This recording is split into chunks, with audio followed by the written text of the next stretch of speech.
Sinamplang na, nagulungan pa ng truck. Yan po ang sinapit ng nadisgrasyang rider sa San Mateo, Rizal. Ang insidenteng nahuli kam, tinutukan ni Cesar Apolinario. Magkasabay na umaarangkada ang motor at truck na ito sa General Luna Ampid, San Mateo, Rizal nitong Lunes ng hapon. Pero tumulas ang gulong ng motor nang mapadaan sa pailalim na bahagi ng bangketa hanggang mawalan ng kontrol ang rider na nakilalang si Gerson Albewos at tumumba. Pagbagsak ng rider, nagulungan pa siya ng truck. Agad nagpreno ang truck pero makikita ang bahagyang pag-angat nito saka huminto dahil pumailalim sa truck. Helmet na lang ng rider ang matatanaw sa video.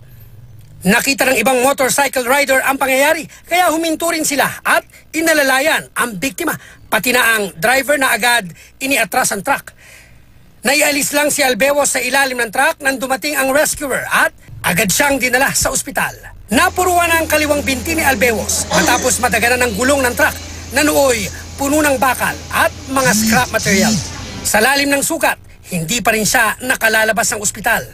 In-x-ray yung dibdib niya kasi parang nahirapan daw siya bumangon. Grabe ko talaga yung yung binti niya. Bakit?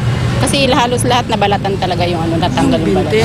Ang driver ng truck na si Romel Sopolmo sinabing nakipag-ayos na ang kanyang amo sa pamilya ng biktima at nangakong sasagutin ang lahat ng gastusin sa ospital.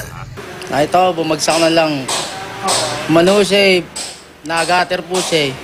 Pumasok po siya sa may ilalim ng sasakyan. Inihahanda na ng pulisya ang pagsasampa ng reklamong reckless imprudence resulting in serious physical injury laban kay Sopolmo.